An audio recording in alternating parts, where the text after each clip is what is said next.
Boa noite a todos. Tem um eco aqui. Só um Boa minutinho. noite, Stephanie, tudo bem? Boa noite, Cristina. Tudo bem? Boa noite, tudo Boa jóia. noite. E Boa Teté, tá boa? Tô bem, e você? Tudo jóia, tá com a vozinha animada à noite, né? Só de manhã que a vozinha fica com sono, né? Exatamente. Acho que eu Gostei. deveria ter ido pro turno da noite, parando pra pensar nisso. Eu sou noturna. Ei, Carla, tá boa? Ei, Carlinha. Ei, um monte de gente conhecida daqui. Bem-vindo, gente. Então, gente, a gente está com a professora Cristina. Ela deu aula no ensino fundamental e médio em escolas públicas. É graduada em Ciências Biológicas na UFMG no ano de 2000.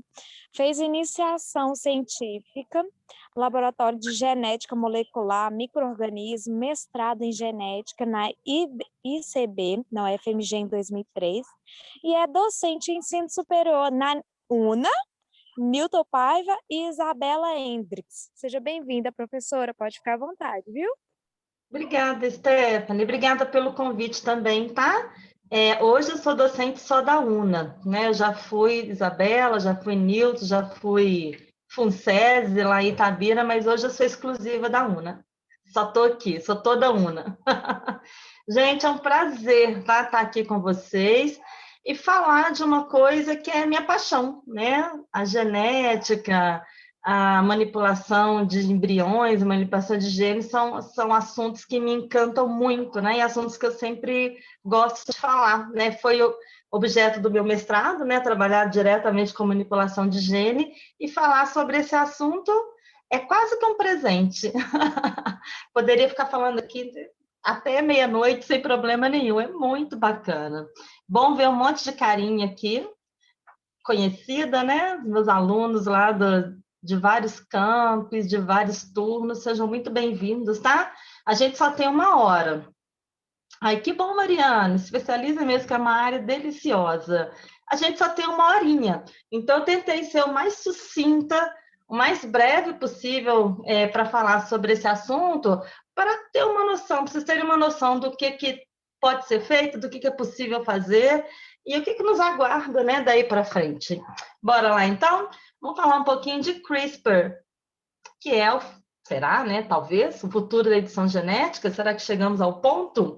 Bora lá, então, comigo. Gente, eu não vou ficar de olho no chat. Stephanie, se você puder me ajudar, se tiver alguma pergunta ao longo da apresentação no chat, mas se vocês quiserem abrir o áudio também, fica super à vontade, tá bom? Eu só não vou ficar abrindo toda hora por conta do nosso tempo, né? Muito apertadinho, uma horinha só. Se eu parar toda hora no chat, a gente acaba demorando um pouco mais. Mas Beleza, eu vou ficar de olho aqui, então. Obrigada, tá? Uhum. Bora lá então, gente, vamos começar a nossa historinha aqui. Bom, a gente está falando de gene, de edição genética, a gente está falando de vida, né? Então, para entender como que essas coisas se relacionam, vamos localizar, né, do que a gente está falando e o que a gente está falando. Então, todo ser vivo, incluindo o ser humano, é constituído por célula, né? Nós temos muitas células, milhares de células, mas tem organismos que têm uma célula só, como, por exemplo, as bactérias. Tá? Então, todo ser vivo é constituído por célula. Os vírus, a gente coloca à parte, uma discussão imensa se considera ser vivo ou não, porque são organismos acelulares, né? Mas pensando nos organismos celulares, todos, exceto o vírus, né? Todos são feitos por uma ou mais células. Tá? Bom, as células, elas são, então, as unidades funcionais de todos os seres vivos. E toda célula tem tem um áudio aberto, gente. Deixa eu ver se eu consigo fechar. Eu não consigo, eu não sou anciã. Alguém consegue fechar esse áudio? Pronto, obrigada, tá? Então, toda célula, para ela funcionar adequadamente, ela tem uma sala de comando, né? A sala de comando de toda célula é o núcleo. Dentro do núcleo existem lá os cromossomos, e nos cromossomos estão as ordens para a célula funcionar de acordo com aquele tecido ou aquele órgão, né? Uma célula epitelial, neuronal, cardíaca, enfim. As células funcionam de acordo com as instruções que estão dentro do núcleo. Vou ver se eu consigo pegar aqui um pointer. Não é isso que eu queria. Aqui, ó. Peguei um pointer. Dentro do núcleo, os cromossomos estão aqui, tá? A célula humana tem 23 pares de cromossomos, né? Ou 46 cromossomos no total. O que é um cromossomo? Né? Um cromossomo é uma longa molécula de DNA. É correto a gente falar que um cromossomo é uma molécula de DNA, logo, se nós temos 46 cromossomos por célula, nós temos 46 moléculas de DNA por célula. E são nessas moléculas que estão os comandos para nossas células funcionarem adequadamente, tá? Então, o DNA, por esse motivo, o DNA foi batizado, né, como a molécula da vida. É essa molécula que é responsável pelo funcionamento das células, dos tecidos, dos órgãos e, por consequência, do organismo inteiro. Então, a cor do seu cabelo, o formato do seu corpo, se você é menino ou menina, se você tem ou não alguma doença genética, está tudo impresso, né? Tudo decodificado lá no seu DNA. E quando a gente olha o DNA bem de pertinho, a gente vê que ele é formado por estruturas repetitivas que a gente chama de nucleotídeos. Tá? Um nucleotídeo, ou a gente tem 4 diferentes nucleotídeos que formam o DNA. A gente conhece esses nucleotídeos mais pela base nitrogenada que constitui esses nucleotídeos, que podem ser a adenina, a timina, a guanina ou a citosina. Então, se a gente voltar lá para o comecinho, o que determina o funcionamento das suas células e, por consequência, do seu organismo, são essas letras aqui, são essas bases nitrogenadas, tá? Então, a sua vida, né, como você funciona, como você reage ao ambiente, é determinado pelo seu genoma ou pelos seus genes, tá? O conjunto de genes de um organismo a gente chama de genoma, tá? E os genes são feitos dessas letrinhas aqui. Então, eles têm que estar na ordem correta, na quantidade correta para funcionarem adequadamente. Então, imagina que as letras que formam o seu genoma, adenina, timina, guanina e citosina, podem ser comparadas com as letras do alfabeto. Nós temos 26 letras do alfabeto, e no DNA a gente tem 4 bases. As bases seriam como se fossem as letras do nosso genoma, tá? Com essas 26 letras do alfabeto, quantas palavras a gente pode criar? Infinitas.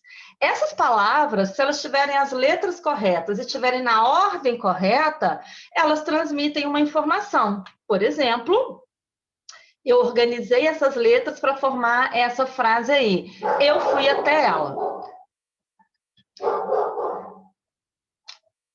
Pronto, parou. Então, as palavras feitas da união das letras aqui do alfabeto em uma determinada ordem transmitem uma informação, né, em palavras e frases. Da mesma maneira, quando as nossas letras do genoma estão em uma determinada ordem, em um determinado número, elas também transmitem uma informação. Essa informação estão contidos nos genes. Então, o gene é uma sequência específica de letras do DNA, sequência específica de nucleotídeos, que são responsáveis por uma informação. Por exemplo, quanto pigmento você vai ter na sua pele, qual é a cor do seu olho, se você é capaz ou não de digerir lactose, se você é capaz ou não de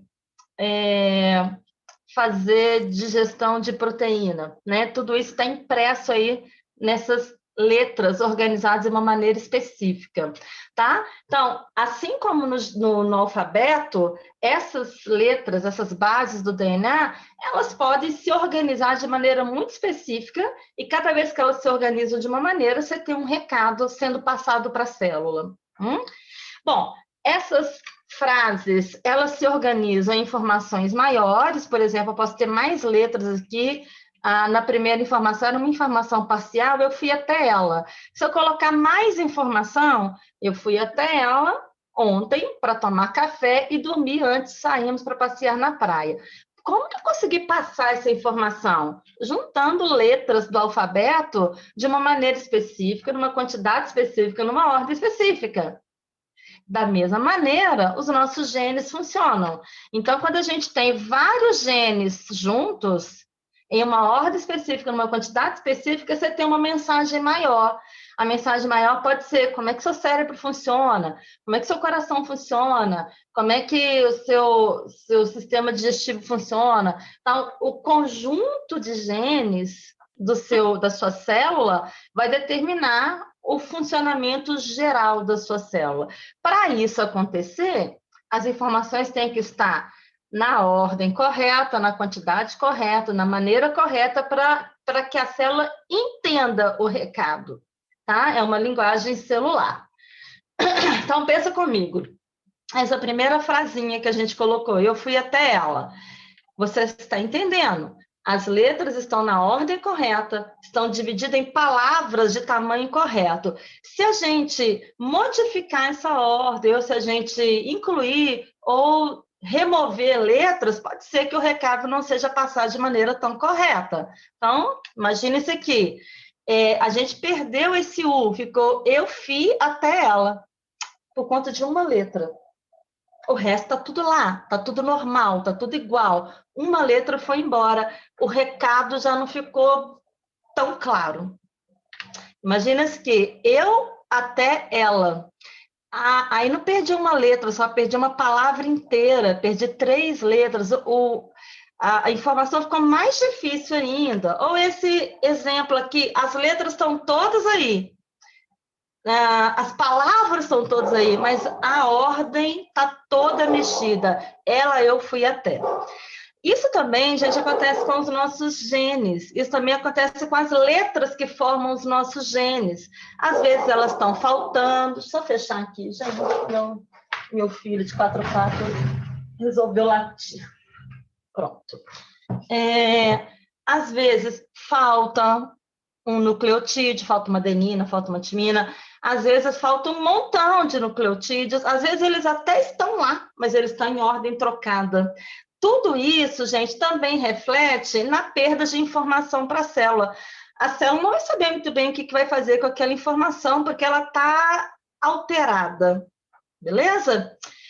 E aí, quando existe alteração, eu estou escrevendo um texto, quando existe alteração, o que a gente faz com essas alterações, né? Então, a gente pode usar, por exemplo, um revisor para consertar o erro que faz o texto perder sentido. A gente faz isso no Word, né? Quando a gente está escrevendo e a palavra lá você digitou errado, ou tem até a concordância verbal errada, o Word corrige, né? Um revisor, né? Da mesma maneira, gente, dentro das nossas células, se a informação que tiver aqui no DNA, ela não tiver correta, quantidade, ordem, sequência, se ela não tiver correta, a célula não vai entender ou vai receber uma informação equivocada. E essa informação equivocada, tem um áudio aberto, gente? Alguém consegue fechar? Tayane, eu acho que é Tayane, né, que está com áudio. Obrigada, tá? Da mesma maneira, quando essas informações estão equivocadas aqui nos genes, né, no DNA, a célula recebe informação não clara, uma informação que não é aquela que seria inicialmente, ela funciona de acordo com a informação. Se a informação está errada, ela vai funcionar de maneira errada. Se ela está correta, ela funciona de maneira correta. Então, esses erros promovem o mau funcionamento celular, que em grande escala promove o mau funcionamento do organismo. Aí a gente tem as doenças genéticas instaladas. Então, a gente pode pensar que nós somos controlados pelos nossos genes. Como a gente é, como a gente funciona bioquimicamente falando, fisiologicamente falando, como a gente é estruturalmente, depende dos nossos genes. Então, quando existem alterações nessas sequências, você pode ter doença genética. Aí eu trouxe algumas aqui só para exemplificar, né? São várias doenças genéticas, mas a gente pode ter anemia falciforme, distrofia miotônica, distrofia muscular de Duchenne, Huntington, Tay-Sachs, fenilcetonúria, fibrose cística, hemofilia, hipercolesterolemia familiar, talassemia, síndrome de Marfan, etc, etc, etc, etc. De onde vieram essas doenças? De uma informação genética que não estava correta. Faltava letra, sobrava letra, as letras não estavam na ordem correta, tá? Então, sempre quando a informação genética não está adequada, você tem um mau funcionamento celular. E aí, como é que você faz? Qual que é o editor dentro da nossa célula que vai dar conta de fazer o reparo desse DNA inadequado para deixar ele certinho de novo? Durante muito tempo, fazer edição de informação genética foi muito complicado, trabalhoso, caro e pouco eficiente, né? Mas, em 2013, 2014, uma nova técnica foi descoberta e essa nova técnica facilitou demais a manipulação genética. Essa nova técnica foi batizada de CRISPR e ela é extremamente simples, barata e eficiente no que ela se propõe. Então, isso causou uma revolução em todos os trabalhos que, em algum tempo, não conseguiram mais evoluir porque não era possível, com tanta eficiência, editar genes. Tá? Como é que a gente conserta, então, essas informações genéticas? Qual é o revisor que acontece lá, que a gente pode usar para apagar o que está errado e consertar? Bom, a gente vai falar, então, um pouquinho de CRISPR. CRISPR, então, faz edição de DNA. Eu trouxe para vocês aqui uma série de fotos que foi publicado lá no Instagram do @genoma.usp, né? Eu gosto muito das animações deles, achei que ficou super didático, eu trouxe aqui para a gente começar a conversar em cima dele, tá?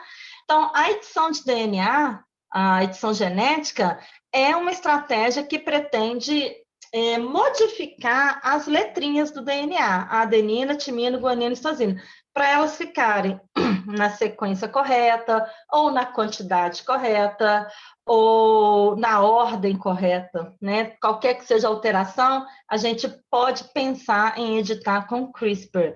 O que é CRISPR? Geralmente a gente vai ouvir falar de CRISPR, assim, ó, CRISPR/Cas9, né? Porque Cas9 é a enzima-chave do mecanismo de CRISPR. Então, olha só, a técnica de CRISPR-Cas9 permite modificar regiões específicas. Onde que está o erro? É lá que vai ser editado, tá? De células e de DNA dentro das nossas células, dentro do núcleo. Como que isso é possível, né? Aqui está o DNA, tá vendo? Existe sempre uma enzima chamada Cas9 que vai promover cortes no DNA. E onde que essa enzima sabe onde que ela tem que cortar? Essa enzima é guiada, ela não acha sozinho o seu alvo. O alvo é localizado sempre por uma molécula de RNA, que é chamada de RNA guia. Então, o RNA guia leva a enzima Cas9 até o local específico para ser editado, para ser cortado. Logo depois dessa localização, a Cas9 corta o DNA. Quebra as ligações químicas que mantêm o DNA unido enquanto molécula. Esse corte é o pontapé inicial para as modificações genéticas. A partir desse corte, a gente pode pensar em várias estratégias: deleção, edição, adição de DNA. Então, várias estratégias são possíveis, mas tudo começa com o corte que essa enzima faz numa sequência específica do DNA, é onde o erro está. E aí essa enzima é guiada por esse RNA guia, beleza? Então aqui o corte feito pela Cas9 aqui essa tesourinha representando o local de corte de Cas9, vai acontecer em um local específico, né? O RNA guia vai levar até o local específico, houve o corte, aqui o DNA cortado. Naturalmente, as nossas células têm um mecanismo de reparo, porque quebra de DNA é letal para qualquer célula, né? A célula vai entrar em apoptose, não é uma coisa que a célula sobreviva. Então, a nossa própria célula vai ativar um sistema de reparo para consertar esse corte. É nesse reparo que as manipulações acontecem, tá? Então, depois do reparo, o DNA vai ser novamente ligado e nessa ligação algumas coisas podem acontecer e as modificações acontecem nesse momento, tá? Então, usando essa estratégia, os cientistas conseguem retirar, colocar ou até mesmo trocar algumas bases do DNA. E essas modificações podem servir para consertar sequências que não estavam adequadas. Então, várias doenças têm sido alvos de pesquisas com CRISPR para conserto, para adequação do DNA, para que o gene volte a funcionar de maneira correta. Então, a gente pensa em tratamento de câncer, a gente pensa em tratamento de doenças raras, resistência a vírus, etc, etc, etc. Tá? A técnica de CRISPR revolucionou esta área que buscava edição genética. Até então era uma área muito trabalhosa e com resultados ainda pouco eficientes, né? Depois disso, tudo ficou muito mais claro. Beleza? Então, olha só, para a gente entender como o CRISPR funciona, eu vou trazer uma manipulação para uma doença específica. Existem alguns protocolos de CRISPR sendo trabalhados para edição genética. A gente tem um protocolo de CRISPR que já está vendido comercialmente. É possível fazer terapia gênica com CRISPR comercialmente, né? Se você tiver dinheiro para pagar, né? Porque os planos ainda não cobrem, mas já existe alguma coisa na clínica. E a gente sabe que essa é a história natural de qualquer tratamento, né? Os tratamentos inovadores são muito caros, mas à medida que a técnica vai sendo dominada, mais pessoas dão conta de oferecer o tratamento e o preço cai, né? Até que fica acessível a todas as pessoas. Então, a gente vai usar um modelo da distrofia muscular de Duchenne. Tá? É uma alteração genética que causa a perda da funcionalidade muscular, e esse é um estudo que está bem adiantado, com resultados bem interessantes, usando o CRISPR para modificar essa mutação e restaurar a função muscular das pessoas. Bora comigo, então, falar um pouquinho de distrofia muscular de Duchenne? Para começar, gente, toda doença genética, até então, é uma doença que a gente não consegue curar, né? A gente convive com a doença, existe terapia para melhorar a qualidade de vida das pessoas, mas são doenças que não se curam, tá? Então, são meio que a família inteira adoece, né? Porque todo mundo fica envolvido no tratamento da pessoa doente. Então, a gente vai começar a entender Duchenne ouvindo um relato, né? Ou lendo um relato de uma mãe, né? Que tem uma criança com Duchenne, e logo após a gente vai ver um vídeo para entender um pouco o que é essa doença e como que para quem tem pessoas familiares com Duchenne, como que esse tratamento é um tratamento que leva uma luz, né? Tem uma luz acesa lá no fim do túnel que pode ser que a gente dê conta de curar essas pessoas. Então, a mãe do menino com distrofia muscular de Duchenne, ela, a doença, né? Muda toda a sua vida, afeta tudo, cada decisão, cada atividade. Ela é incessante. Não é ter um nível de incapacidade e se ajustar a ela. Ela piora. Cada dia ela piora um pouco. Nós o vemos mudar a cada dia. As demandas não diminuem. E nunca há um intervalo ou um dia sem elas. É uma doença que exige muito da família, muito dos cuidadores, e é incessante, né? Não existe um momento que ele vai melhorar ou piorar, é sempre uma piora progressiva. Cristina, Vamos. Oi. aproveitando que eu posso tirar dúvida dos outros, vou aproveitar para tirar uma dúvida minha. Essa doença de Duchenne, ela atinge o cromossomo Y? Porque eu lembro de ter lido que ela é mais comum entre meninos. É mais comum também, mas atinge o X, tá, Stephanie? Não atinge o Y, não. É no cromossomo X. Vou falar da herança um pouquinho mais para frente, tá? Beleza, Aguenta aí então. só um Obrigada. pouquinho. Nada. Vamos dar uma olhadinha. Deixa eu só tirar aqui do. Aqui. Vamos dar uma olhadinha nesse vídeo para entender um pouquinho de Duchenne. Eu vou pausar o vídeo em alguns minutos, porque ele está em inglês, gente, mas só para falar o que está escrito e aí a gente continua, tá? Esse vídeo é uma timeline de uma criança, de várias crianças com Duchenne, mostrando a progressão da doença. É uma doença progressiva, ela vai piorando com o passar dos anos, tá? Pronto.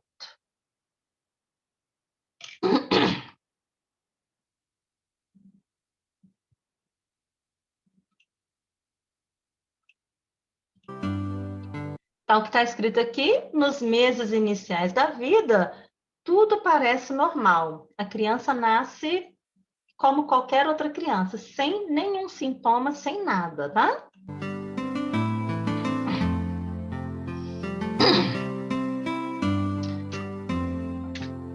Então, esse é o Zac com 8 meses, sintoma nenhum, tá? Eita, nós. Tem um problema aqui, gente. Ô, louco. Toda vez eu me embanando.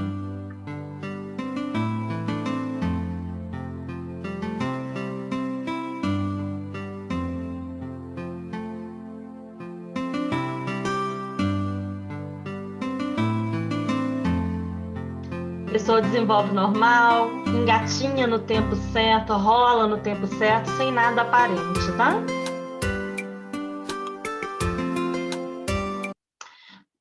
Próximo da idade de 3 anos, alguns problemas começam a surgir.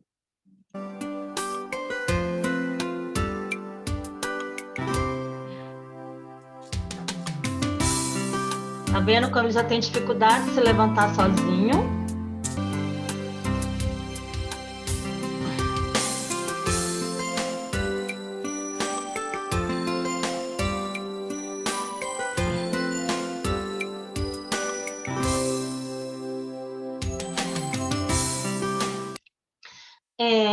Aos 6 anos de idade, andar fica um pouco mais difícil.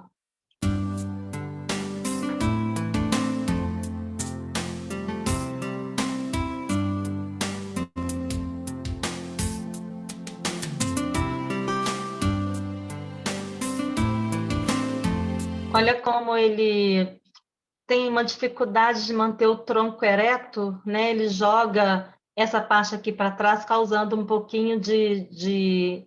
A coluna fica um pouco deslocada, por conta do equilíbrio.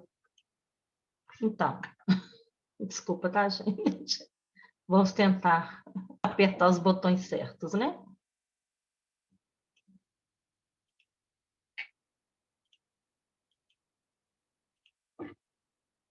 Não vai? Ih! PowerPoint deu um probleminha. Eu li todas as aulas, basicamente. Meu computador dá esse mesmo problema. Pois é, vou fechar, não tem problema não, mas vou No abrir ele showzinho aqui do Bruno, ele piorou ainda mais. Meu computador até desligou. Nossa Senhora, eu vou abrir de novo. Acho que vai dar certo. Pronto, já abri de novo.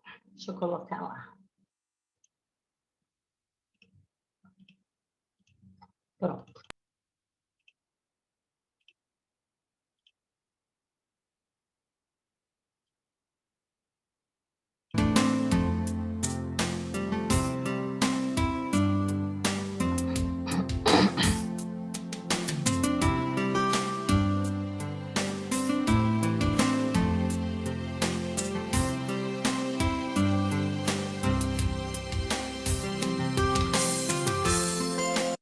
Aos 7 anos de idade, é mais difícil acompanhar seus amigos.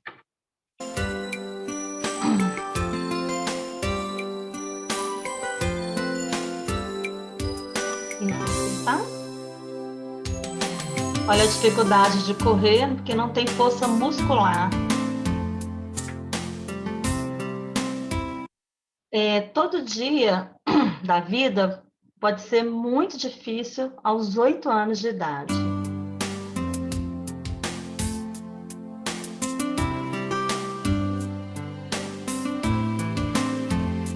Essa é uma manobra clássica de quem tem Duchenne, ela não tem força para se levantar sem escorar na perna. E o andar, né, já fica muito mais difícil. Ereto.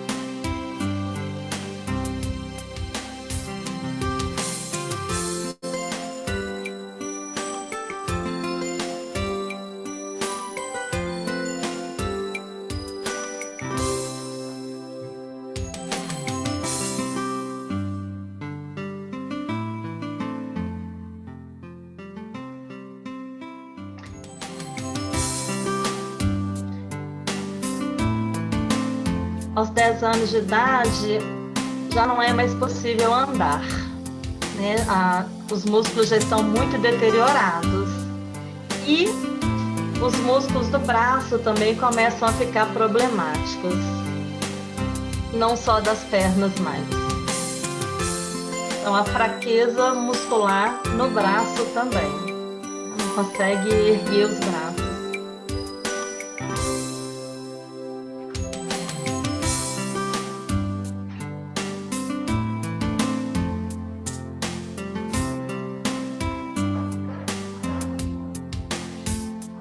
É, 90% dos garotos sofrem com escoliose, tá? E as cirurgias podem ser necessárias.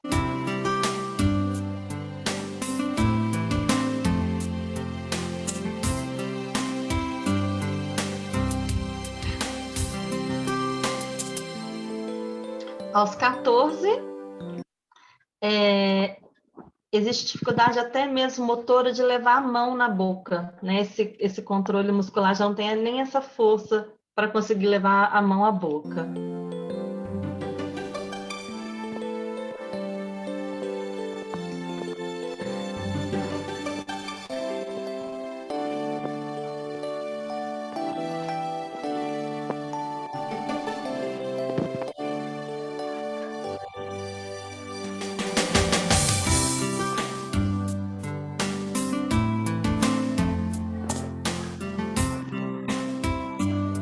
Às vezes, a assistência por máquina é necessária para ajudar os pulmões a se manterem.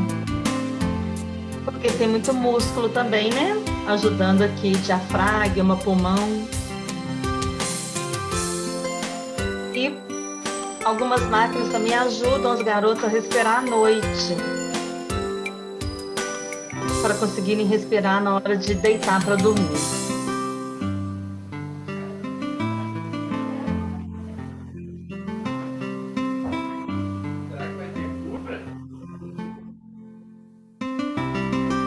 Sem o tratamento apropriado, a morte acontece nos primeiros anos da segunda década de vida, né? Sem tratamento adequado, nenhum garoto sobrevive mais do que 20 e poucos anos.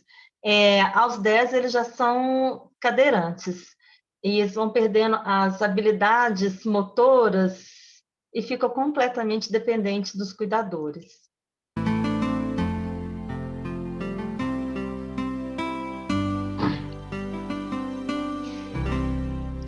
Vamos conhecer um pouquinho, então, de Duchenne e ver como que a terapia genética, né, pode ajudar numa perspectiva de cura dessa doença, tá? A doença de Duchenne atinge os músculos. A gente tem no corpo mais de 650 diferentes músculos. A gente usa músculo para tudo, né? Para você dar um beijo numa pessoa que você gosta, para você manter uma postura para qualquer atividade, para sentar, para levantar, para mastigar, né? Para deglutir. para escrever, para coordenação motora mais fina, né? Para sorrir, para correr, para todas as atividades, né? Você precisa de músculo, né?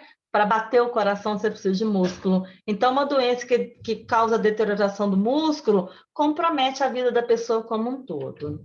Então, a gente tem músculos envolvidos na locomoção, na manutenção da postura ereta, no balançar das suas pernas, para apoiar os órgãos internos, para controlar as válvulas e aberturas corpóreas, para produzir calor, para movimentar materiais em tubos internos, por exemplo, alimentação, por exemplo, sangue. Sem músculo não é possível a manutenção da vida.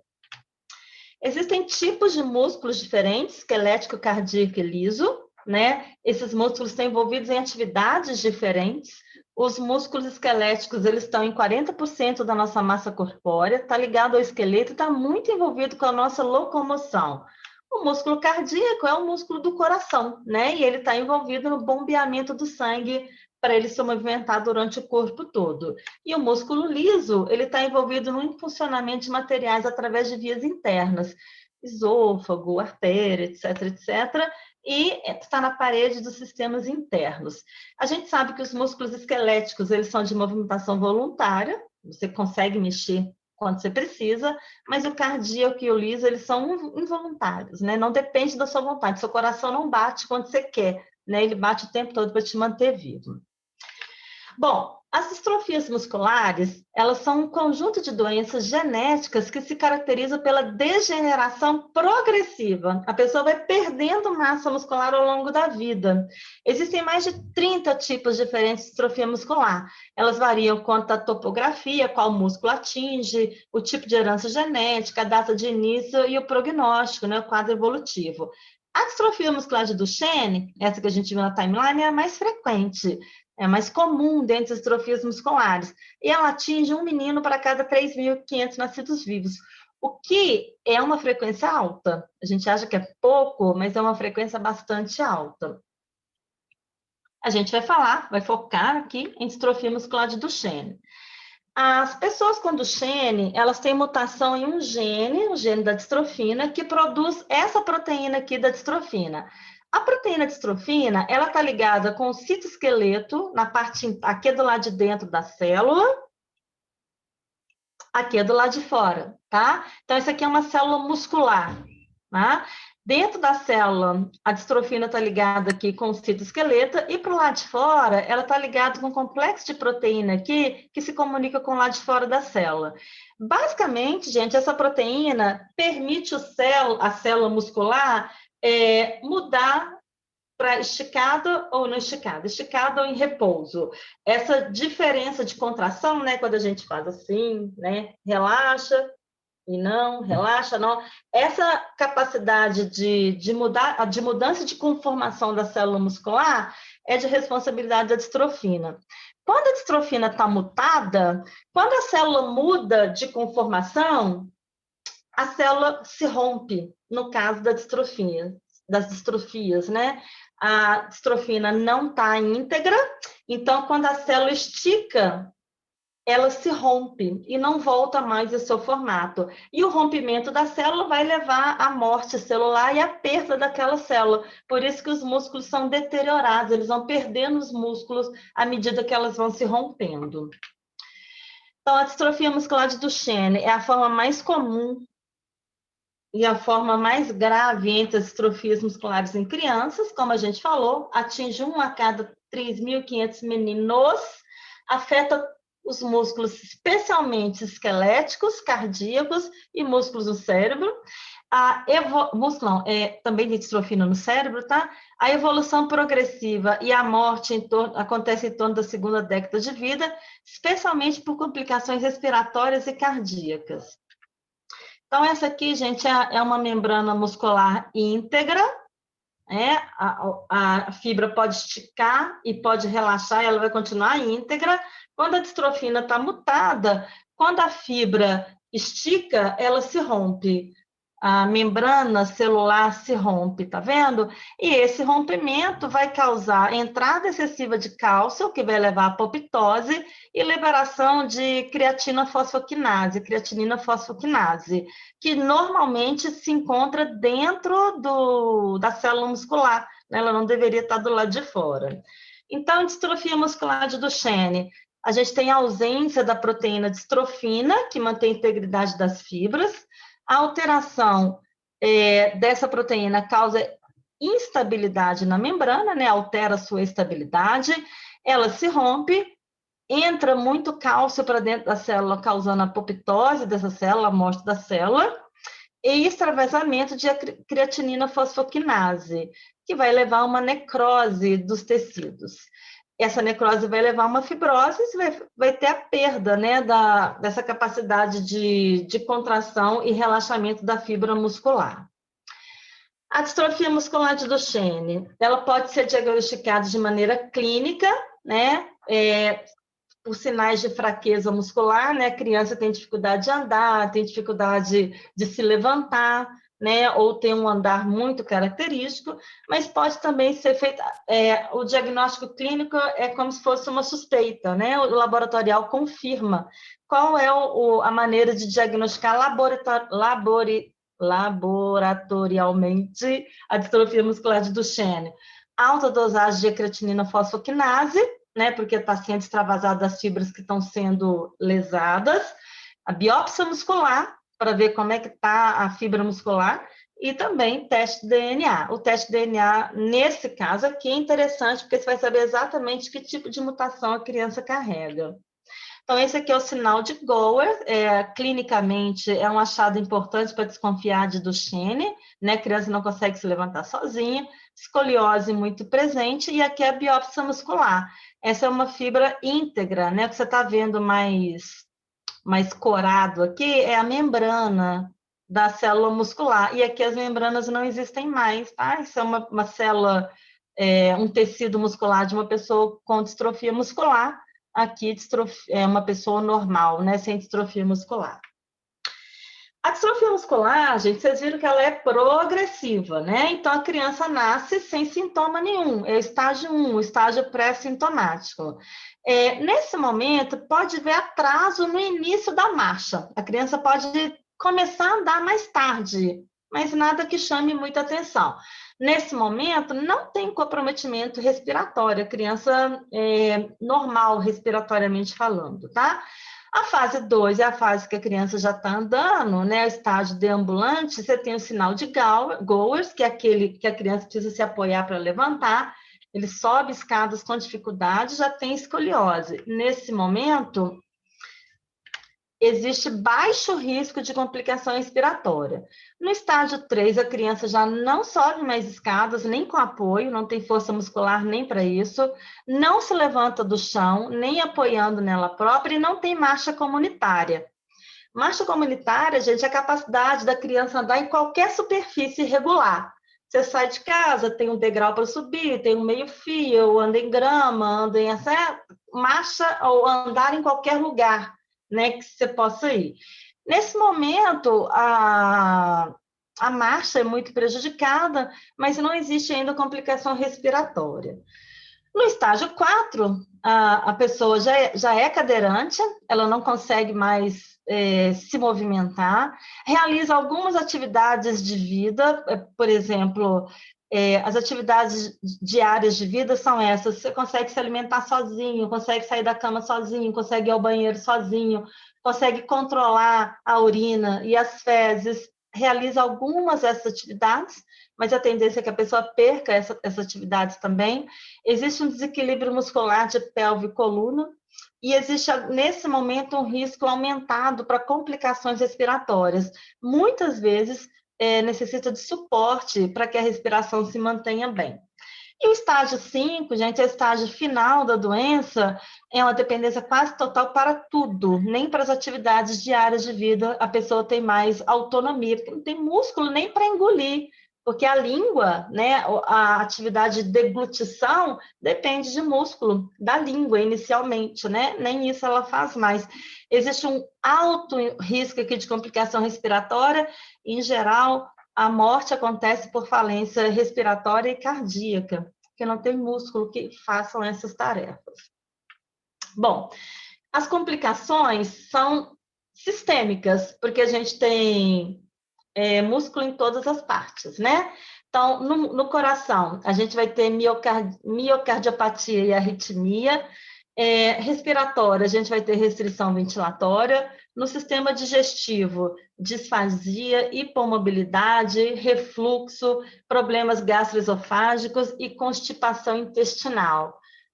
No sistema ósseo, osteoporose e mentalmente, 30% das pessoas com Duchenne têm problemas como depressão, ansiedade, irritabilidade.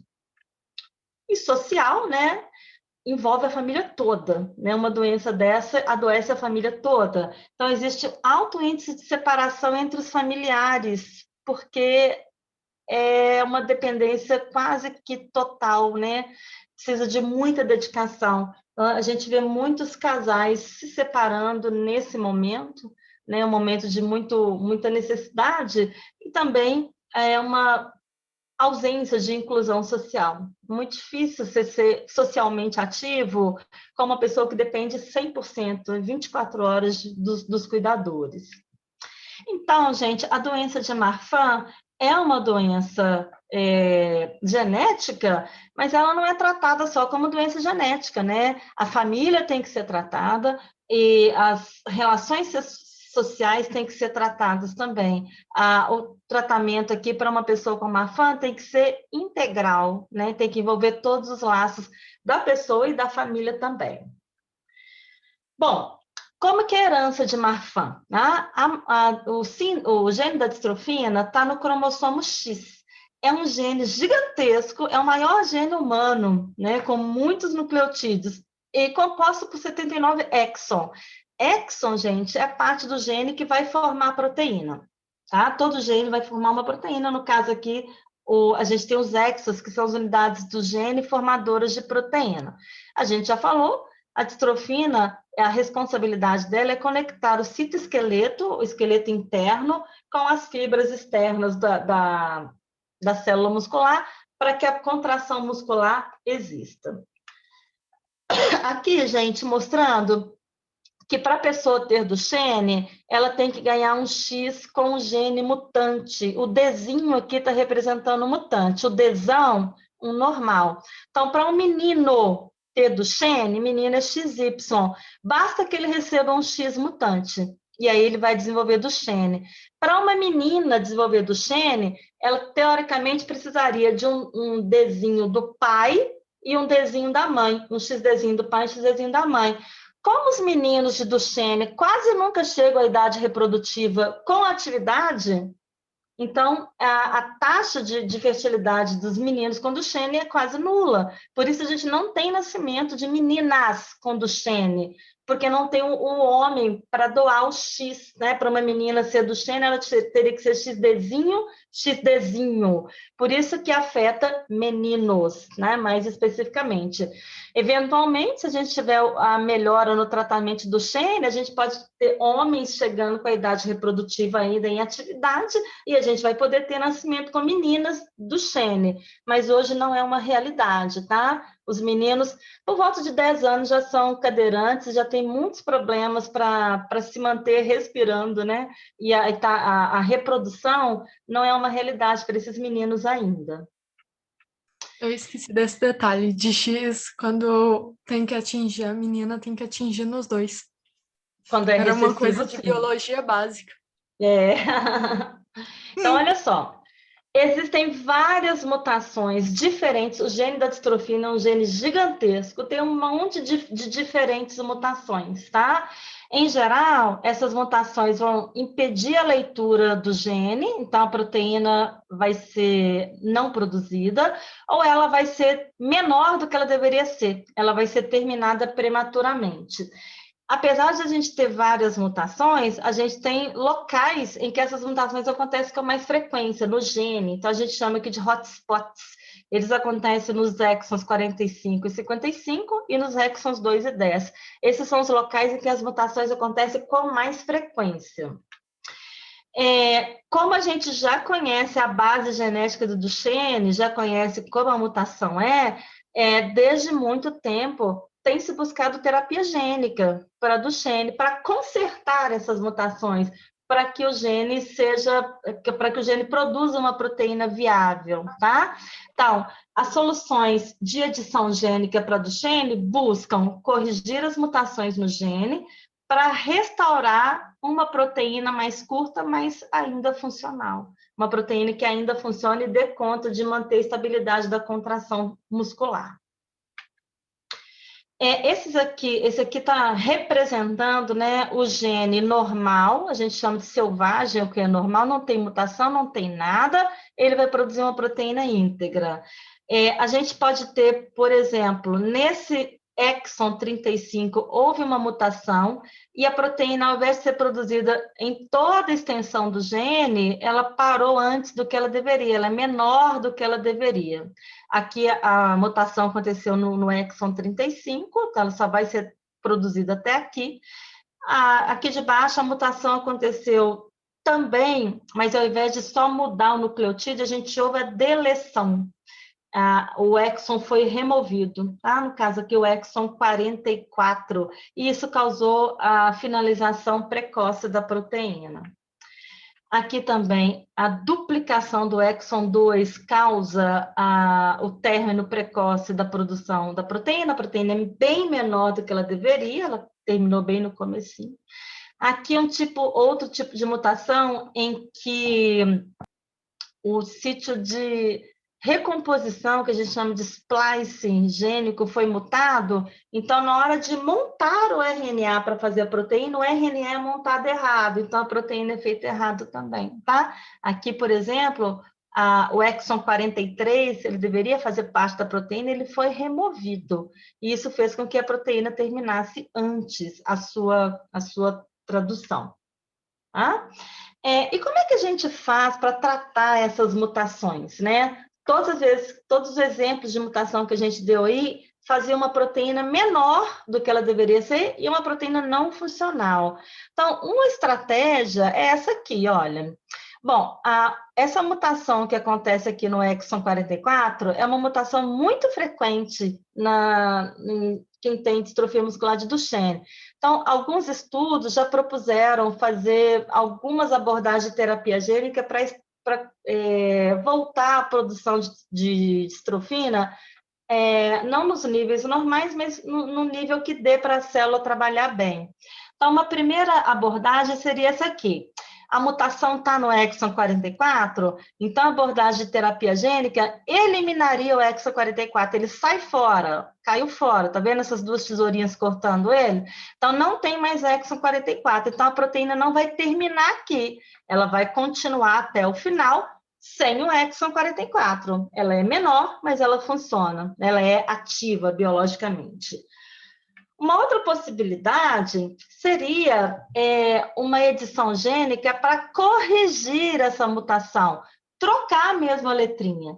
E aí ela volta a funcionar adequadamente e a proteína é produzida adequadamente. Uma segunda estratégia. Uma terceira estratégia seria uma mutação que pudesse fazer a célula pular esse exon na hora de produzir o RNA, ao invés de vir para o exon 44, 43, 44, 45, ele pula o 44. Como o 44 está mutado, é ele que está causando o término precoce da produção da proteína, ele vai ser pulado, e aí continua a produção do RNA a partir aqui do 45. Essas são estratégias possíveis, tá? Essas são estratégias que vêm sido tentadas in vitro com células, em camundongos, né? Mas ainda com uma eficiência baixa. Uma outra possibilidade é essa aqui. nesse caso aqui, né, a mutação não era que o 44 estava mutado, mas o 40, ele não estava mais aqui, tá vendo? Ele deixou de existir, e isso fazia a proteína terminar precocemente também. Então, uma outra estratégia é recolocar o exon que estava faltando. Esse pedacinho aqui vai ser recolocado na proteína. Bom, como é que a gente faz isso? Como é que a gente tira um pedaço, coloca um pedaço, pula um pedaço, vai para frente, vai para trás? Como é que a gente edita um gene? Né? A gente começou um pouquinho aqui no começo da aula e a gente faz isso usando Cas9, né? Usando CRISPR-Cas9. Cas9, gente, é uma proteína que guia a enzima que corta dentro do DNA. Então, Cas9 é uma enzima derivada de bactéria e ela cliva o DNA em locais muito específicos, sempre direcionado por um RNA guia. Quando isso acontece, é possível a gente mutar o DNA, deletar o DNA ou editar o DNA. Beleza? Eu vou só dar uma adiantadinha aqui, gente, porque eu estou preocupada com o horário, tá? Então, alguns slides que são mais para detalhar, eu vou passar, só para dar tempo de a gente chegar aqui até o final, tá? Então, imagina que esse ponto aqui é o ponto onde tem a mutação. Então, a gente pega um RNA guia, que é esse grampinho aqui, e guia Cas9, que está representado aqui pelas tesourinhas, para cortar o DNA. O DNA cortou. Quando há corte de DNA, a célula ativa o sistema de reparo. Lembra que eu falei? Cortar DNA quebrado é letal para a célula. Então, a célula ativa o sistema de reparo. Nesse reparo, a gente pode causar mutação para inativar o gene, silenciamento gênico, ou pode editar o gene, desde que você tenha um template aqui. Então, depois que cortou, você pode silenciar ou editar o gene. Né? No caso aqui do nosso exercício do gene, a gente vai tentar editar o gene, tá? Então, gente, eu trouxe para vocês aqui um paper que usou essa edição gênica para tentar terapia gênica de Duchenne em modelos de mamíferos de grande porte, é de 2018. Até então, a terapia gênica para Duchenne havia sido testado in vitro, com células-tronco, em mamíferos, em cobaias de mamíferos de pequeno porte, camundongos, ratos, mas para isso chegar no humano, a gente tem que fazer outros testes, né? Tem que testar em mamíferos de grande porte, depois tem que testar em primatas não humanos. Se der certo, a gente chega de fato nos testes com humanos. Esse foi o primeiro teste de terapia gênica usando CRISPR em mamíferos de grande porte. Foi feito em cachorro. E funcionou muito bem. Olha só o que aconteceu. Esse trabalho, ele tentou corrigir essa mutação aqui, tá? Essa mutação, esse aqui é o gene mutante de Duchenne, ele não tem o exon 50, por isso é delta E50, não tem o 50. E isso aqui faz a proteína terminar precocemente e a pessoa desenvolver Duchenne. O músculo não tem distrofina e aí tem Duchenne. Existem duas maneiras, né, de reparar isso aqui.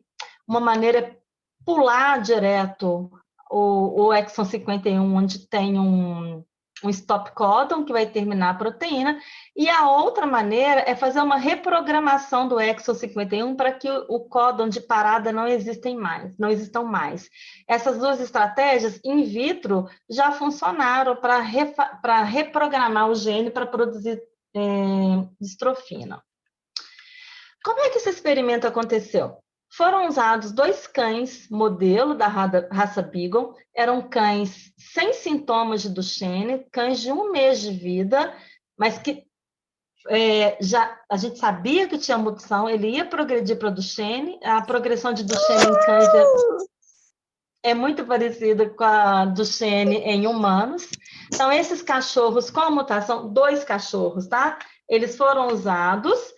E nesse experimento 1, eles receberam uma injeção intramuscular e dentro aqui haviam construções de CRISPR. O que tinham lá dentro? A gente tinha um plasmídio com na verdade tinha adenovírus, não era plasmídio, tinha adenovírus com o gene para fazer a enzima Cas9 e outro adenovírus com RNA guia para o exon 51, que era o exon mutante. Então, essas construções dentro de adenovírus foram aplicadas em injeções intramuscular. Os adenovírus têm tropismo, esse adenovírus, né, o AAV9, ele tem tropismo por músculo, então ele consegue integrar os receptores musculares e entrar para dentro da célula. Quando ele entra para dentro da célula, ele coloca dentro da célula a enzima Cas9, que vai cortar o DNA, e coloca dentro da célula também o RNA guia, que vai levar a Cas9 a cortar o DNA. O RNA guia era para o exon 51. 6 semanas depois, os cachorros foram, então, testados quanto à eficiência da terapia com CRISPR. Foram feitas biópsias musculares, foram feitas PCRs para saber como era a sequência do gene, sequenciamento de amplicons do PCR, e 9,96% das células musculares avaliadas tinham tido mutações genéticas do tipo inserção, deleção e substituição. Ou seja, a Cas9 achou o alvo, cortou o alvo e modificou o gene de interesse, tá? Essas aqui são sequenciamentos, então, que aconteceram do músculo do cachorro. Aqui a gente tem o selvagem, o não mutante, essa era a sequência exon 50, exon 51. Esse era o cachorro mutante sem tratamento. O exon 51 tem um stop codon que faz a proteína terminar aqui, tá? Precocemente, então essa proteína não funciona. E a gente teve aqui duas construções, né? 2,35% dos 9,96% que foram editados com eficiência tiveram essa alteração aqui, a introdução de uma adenina com a subsequente perda do códon de parada. Então, a proteína não parava mais aqui, ela continuava até o final. E outras células tiveram essa alteração aqui. Olha, o exon 51 foi embora, levou com ela a mutação, e o gene foi produzido do 49, pulou para o 52, não parando precocemente. Bom, ótimo, né? Lindo, o resultado do sequenciamento ficou muito bacana, mas e na prática? Esses cachorros tiveram uma melhora ou não, né? Então, 6 semanas depois, as biópsias musculares mostraram esses resultados aqui. Aqui a gente tem cachorros não tratados, cachorros tratados com salina, com nada, né? E aqui com as construções de CRISPR-Cas9. Aqui é o músculo normal de um cachorro não tratado. Tudo que vocês estão vendo de verde aí é membrana de célula muscular. O cachorro normal é assim, o cachorro doente é assim, olha, tá vendo que não tem membrana, o nuclear tá tudo destruído. Os cachorros mutantes sem tratamento não recuperaram as fibras musculares, mas os cachorros tratados, tá? Eram 2 cachorros, o primeiro cachorro e o segundo cachorro, ambos restauraram a fibra muscular. Olha que bacana. Quer dizer o quê? Quer dizer que essa alteração causada aqui foi o suficiente para que várias fibras musculares fossem regeneradas ou não fossem perdidas. A gente sabe, gente, que a fibra muscular ela é multinucleada, então, apesar de a gente não ter 100% de reconstituição do DNA mutante, em uma fibra que tem 10 músculos, se um músculo já foi regenerado pela terapia gênica, ele vai dar conta de fazer distrofina para aquela fibra muscular inteira, regenerando a atividade de contração muscular. Então, esses cachorros tiveram a fibra regenerada depois de aplicação intramuscular da construção de CRISPR-Cas9 com a RNA guia para a deleção que eles tinham, ou a deleção do exon 50. Beleza? Mas um segundo experimento foi feito, por quê? Esse aqui eu vou pular, tá, gente? Um segundo experimento foi feito porque imagina se você tivesse que dar injeção intramuscular numa pessoa inteira, né, para entregar o vetor de CRISPR-Cas9. Será que não era possível fazer uma injeção via sanguínea para que o sangue distribuísse essa construção no corpo inteiro? Bom, isso foi uma pergunta do experimento 2, né? Da mesma maneira, 2 cachorros com a deleção no Hexa 50 foram selecionados. E, de maneira endovenosa, a construção de CRISPR-Cas9 foi introduzida. E aí, gente, tem um áudio aberto. Se alguém tiver com o áudio aberto, pode fechar, por favor. E aí, gente, dessa maneira, como o vírus tem tropismo por músculo, mesmo distribuído pelo sangue, quando ele passar próximo aos músculos, ele vai dar conta de infectar esses músculos, vai dar conta de entrar dentro da fibra muscular e entregar de novo o vetor de CRISPR-Cas9. Essa era a pergunta, né? Então, de novo, 2 cachorros com a mutação foram selecionados. Ao invés de uma injeção intramuscular, eles receberam a construção endovenosa, a mesma construção, né? Um adenovírus com o Cas9 e outro adenovírus com RNA guia, para guiar a enzima para onde ela deveria cortar. E aí, 8 semanas depois, os cachorros foram analisados. O cachorro do experimento 2, né, o 2A e 2B, eles tiveram o mesmo tratamento, a única diferença entre eles foi a dosagem.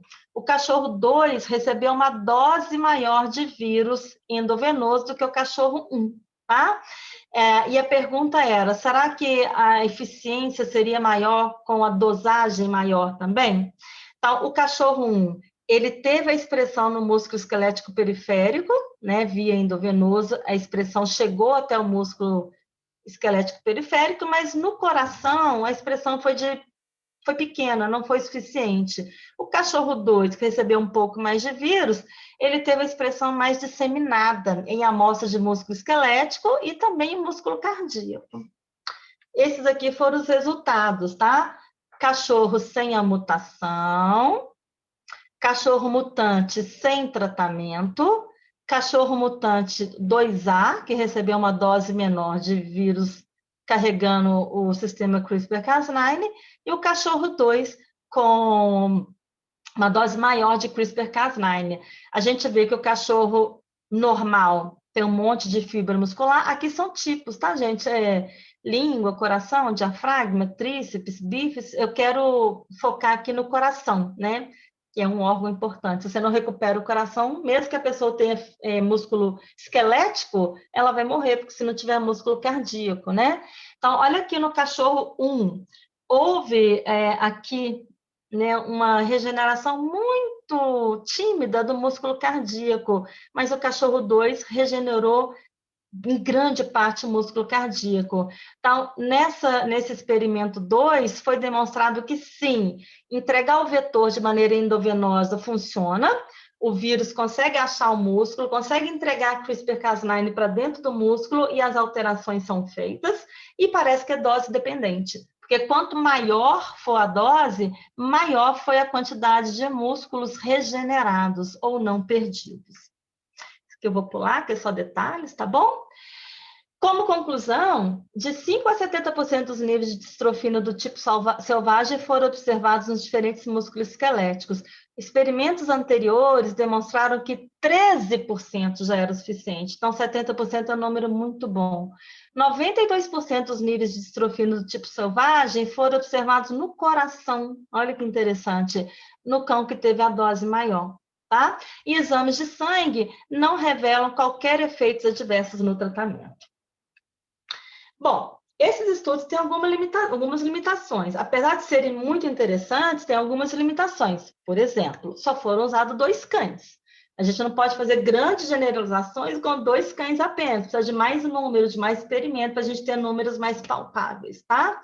A dose que funcionou muito bem foi dada em um cão só. Pior ainda, né? Então, precisa de dar essa dose em mais cães para ver se o resultado vai permanecer o mesmo, né? O estudo, ele só observou os cães durante 6 e 8 semanas. Precisava observar esses cães por mais tempo, para ver se os efeitos serão duradouros, se as fibras musculares vão continuar, ou se precisava de outras doses, né? E não foram realizados testes de função muscular, para ver a força que esse músculo tinha. Ele estava lá, mas ele era funcional? Isso não foi realizado. Apesar de toda a grandeza do experimento, ele ainda é um teste piloto, né? Precisa de mais números. Entretanto, Essas limitações são compreensíveis no estudo preliminar, né? Óbvio que novos estudos serão feitos, e estudos futuros podem abordar essas questões de modo a nos fornecer uma perspectiva melhor de como a terapia gênica com CRISPR-Cas9 se sairá em um grande modelo animal. Com isso, gente, a gente acredita de verdade, né, que a era da terapia gênica já está acontecendo e que os estudos vão direcionar quais são as doenças que vão se beneficiar mais desse tipo de abordagem. Mas é fato de que doenças genéticas que não tinham tratamento zero, não tinha nem possibilidade de pensar em tratamento, com a possibilidade de terapia com CRISPR-Cas9, tem uma luz no fim do túnel. Então, a gente fica muito esperançoso e muito excitado com as novas possibilidades. Tomara, né, que a gente consiga responder a todas as lacunas que tem, e tomara que a gente consiga entregar para essas famílias uma esperança e também qualidade de vida para essas pessoas. Era isso, gente. Desculpa a correria, já são 7h10, você deve estar em aula também. Eu deveria estar em aula também. Queria agradecer muito a presença de vocês, deixar meu e-mail de contato aqui. E apesar do nosso tempinho ter estourado, eu já estou atrasada, né? Fico mais atrasada. A gente pode ficar aqui uns 5 minutinhos, se vocês quiserem perguntar alguma coisa, tirar alguma dúvida. Muito obrigada, tá, gente? Estou à disposição. Professora, que palestra maravilhosa. Você sabe que eu sou fã do CRISPR, né? Não Então, é? Quem não é? assim, É muito bacana, né? se tiver alguma dúvida, por favor, perguntar agora, tá? Que ela está aqui. Alguém com alguma dúvida? Não? Então, a gente pode fechar. Professora, eu quero te agradecer muito, muito mesmo pela palestra que você deu. Maravilhosa. O pessoal está aqui enlouquecido, agradecendo. Ai, Tá que bom? pena que é corrido, né, Stephanie? Se tivesse umas 3 horas, ia ser mais bacana. Nossa, quem sabe a gente não faz um mini curso só de CRISPR, hein, professora? Precisa, viu? Precisa de umas 8 horas para a gente falar direito. Verdade. Gente, eu deixei no chat, tá? O link de chamada, por favor, assina todo mundo, tá? E desde já quero agradecer a participação de todos, tá bom? Então, tenha uma boa noite. Tchau, Obrigada, professor. gente. Tchau, tchau. Deixa eu correr lá para minha sala de aula. Tchau. Demorou, viu, Carla? Vamos lá, vamos combinar. Tchau.